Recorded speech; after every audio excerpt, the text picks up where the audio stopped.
Thor's reputation as the strongest Avenger has been one that he has earned over his immense growth in terms of both his physical power as well as his strength as a character in the MCU. While Thor is already incredibly powerful at this point in time, there is an interesting detail about Asgardian physiology to take into account. And that is that Asgardians continue to get stronger as they age, which means that Thor still not has reached the fullest potential of what he might be fully capable of one day. And therefore, in this video, we want to theorize about just that. This of course leaves us to wonder what else Thor might be able to grow into down the line, how much power he might be able to amass, as well as if his comic book counterpart might offer us some hints as to what his future self might look like. So, stick with us today, watchers of the Marvel Multiverse, and let's explore some of the most powerful iterations of Thor from across the multiverse, as well as his future self, to see if we can determine where Thor might be if he continues to climb in his power, and if his power in the Odin Force is left unchecked.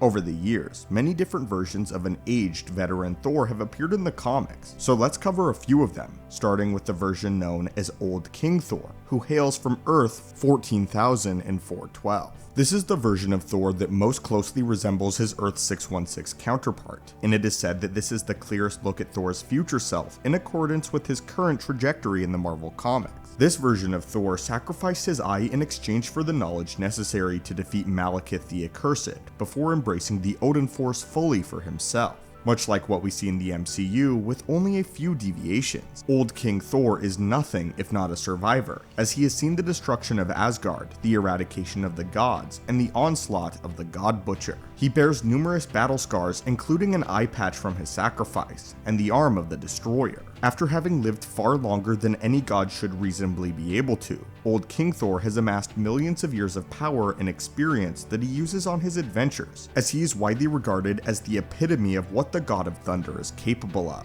His power is nearly unmatched in terms of Thor's multiversal selves, and his inheritance not only of the Odin Force, but the Odin Sword has rendered him virtually unstoppable in combat. While this seems to be the closest iteration to the future trajectory of the mainline Thor, as terms of his power, storyline, and capabilities are most closely in line with his comic Earth of 616. There are several other multiversal counterparts that showcase just how powerful Thor might become if different circumstances transpire. Perhaps one of the strongest known variants is known as the Rune King Thor, and possesses some of the most formidable cosmic power that any iteration of the character has ever held. This version of Thor sought to prevent the next Ragnarok cycle by mastering not only the Odin Force, but rune magic as well, which makes him one of the most powerful versions of the character to date in all of comics. The version of Thor that we see in the Avengers Disassembled, the Mighty Thor number 80 through 85, borderlines on complete omniscience and unrivaled omnipresence, holding powers far beyond where the MCU Thor currently sits. His complete agelessness rendered him virtually immortal, even by Asgardian standards, and the awakening that he experienced granted him cosmic awareness and precognition in addition to infinite speed.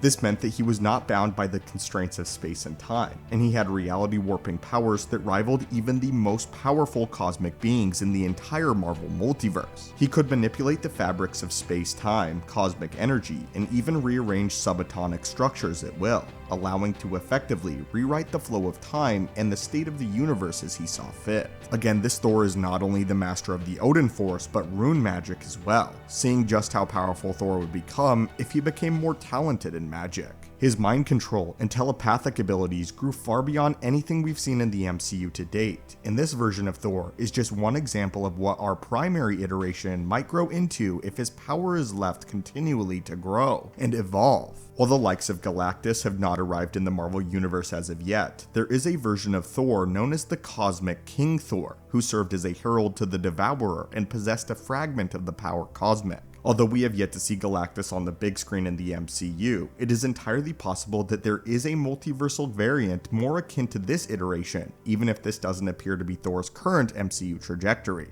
This version was imbued with the power cosmic and possessed the powers associated with being a herald of Galactus. But the manipulation of the cosmic energy is perhaps the most formidable. The very same cosmic energy that Galactus had bestowed upon Thor ended up being his inevitable demise, as he was able to turn the power onto Galactus himself and slay the Devourer. This is before taking into account the presence of other individuals who have held the title or the powers of Thor, much like we see Jane Foster inheriting in the recent Love and Thunder trailers as the Mighty Thor. For one, many fans have been avidly awaiting the arrival of none other than Beta Ray Bill, the Corbinite soldier who proved himself to not only be worthy of Thor's power, but a match for the God of Thunder himself. And the seeds have already been planted for Beta Ray Bill's arrival in the MCU. Not only was his face seen on the Grandmaster's Tower in Ragnarok, but the Corbinites as a species have been confirmed to exist via Avengers Endgame, where subtitles confirmed that Nebula and Gamora fought Corbinites in the year 2014. The arrival of the Mighty Thor might also indicate that the likes of Eric Matterson, Thunderstrike, might be in the near horizon as well in order to make an appearance in the MCU,